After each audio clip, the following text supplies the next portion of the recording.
Hi everyone, Savannah here, hoping that you're having a beautiful new year. Let's go ahead and talk about the elephant in the room really quickly though.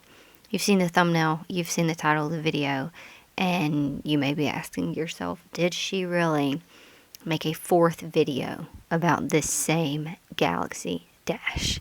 And the answer is yes. The reason I'm still talking about this dash is because it's my fault that I kind of edited these videos out of order, but mostly because I'm going to now be showing you the assembly of the dash, even though you've already seen the final product. And the reason that I'm taking the time to do that, me and my husband are a team, we're best friends. This is something that we do together, and I kind of use YouTube as a place to just store videos for us to go back and watch later and see the progress that we've made. And then the other reason is because, you know, out of the people that watch it, maybe one person or 100, I don't know, we'll find one little thing that might be helpful to them in showing how the dash was reassembled.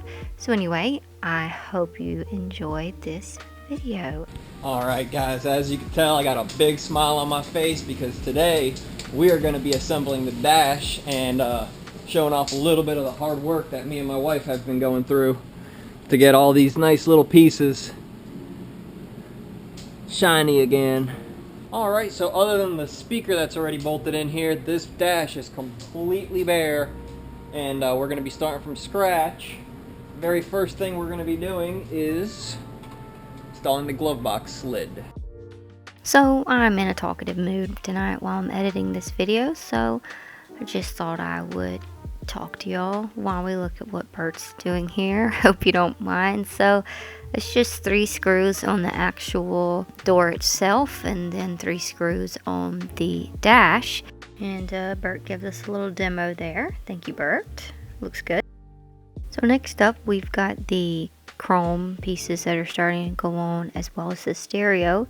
And you will see that the stereo is held in with 2 screws that go into the ashtray area on the sides, as well as 2 screws that go in that same area on the top. And now we see Bert placing on that additional chrome piece that goes over the stereo face and locking that in with the nuts that go over that threaded area there, as well as installing the clock. We know we don't always get the best angles, so we can't see what's happening here that great with the clock. But that is what is going in next. And here we've got our pull knobs for our air vents. And next up beside that is the little solenoid that he's putting behind there for the wipers. And then just screwing that knob back on top on the front. And the last knob for the left side of the dash is the lights knob. So he's unscrewing that top piece. He'll put that piece behind again and screw that back in for that mechanism. Okay, so it looks like Bert threw us a little bit of a curveball here.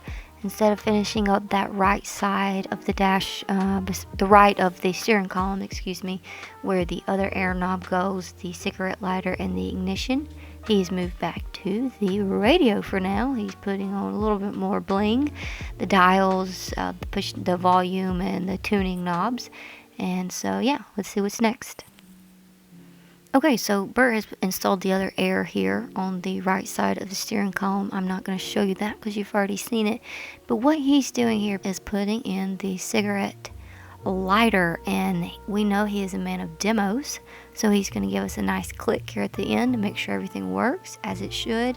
Beautiful. Now we've got our install of our heat control unit that just fishes right through the front there. Kind of sits up on that other chrome piece and then gets bolted in from the back.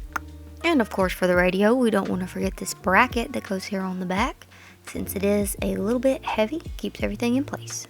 And now we're putting on these little push pins here that hold more of these trim pieces in. You know, in the 60s, the more trim pieces and chrome pieces that we could have to just absolutely blind you while driving, the better. And you know, I say that jokingly but also not. It's beautiful, but like in my Thunderbird, man, when the sun is behind you with all that reflectiveness, it's crazy, but it's super cool.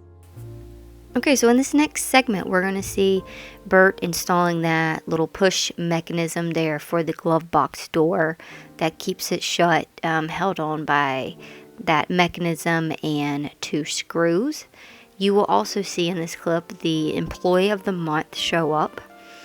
That is me eating a peanut butter no jelly sandwich on a short break from sanding. And we will not skip this segment without a demo, there we go, of the push button. Works phenomenally. The next thing though we're going to do is install that arm on the glove box door so that it's not so free range and out of control. It keeps things in place.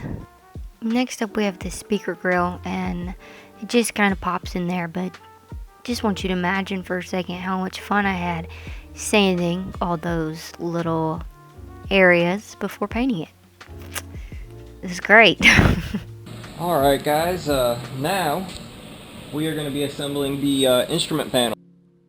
So the assembly of these next 3 pieces are kind of a sandwich type assembly. First you put on that piece there. If you're wondering why the back is red, that is one of the pieces that we use that chroming solution on, so that's why half of it's chrome and then the back is red.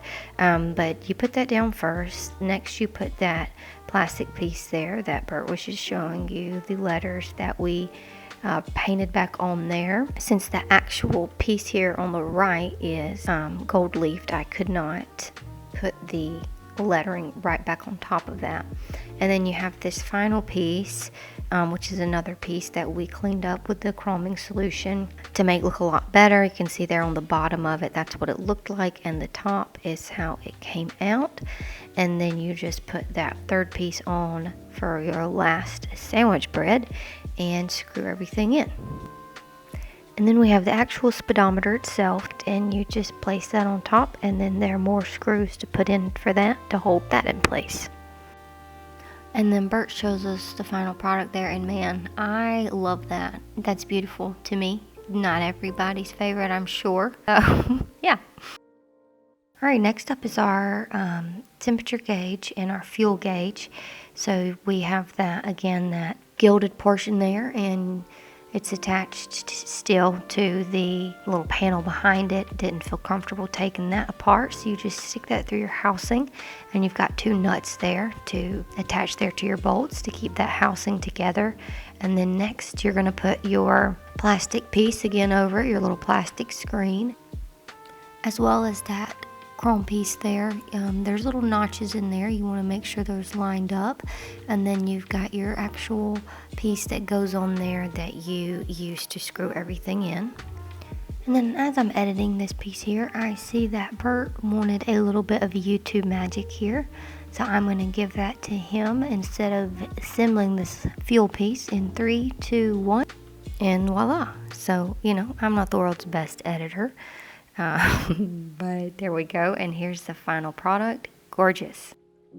Now this piece can go onto the actual dash, held on by 8 screws, I believe, and then that little panel that goes over it there, you see 2 screws on the actual instrument itself. Then you put that little piece over that. Sorry for that poor explanation, but I'm not positive what that kind of graded piece is called.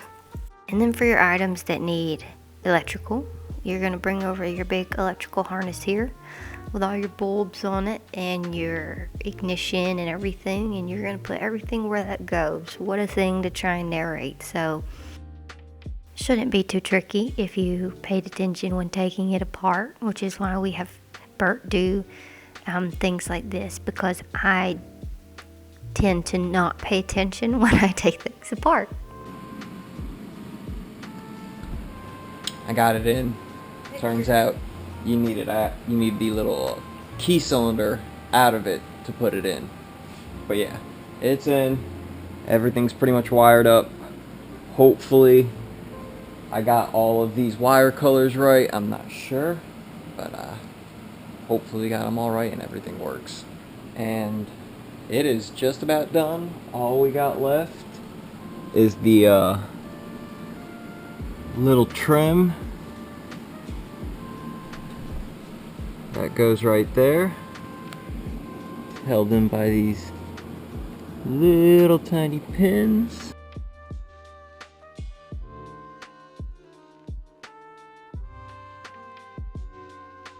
So I want to get a reaction to her finished dash, so I keep pushing her away while she's down here, but say hello.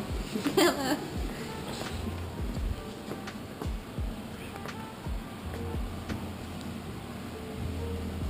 Wow. Yeah, I'm thrilled with the way it came out.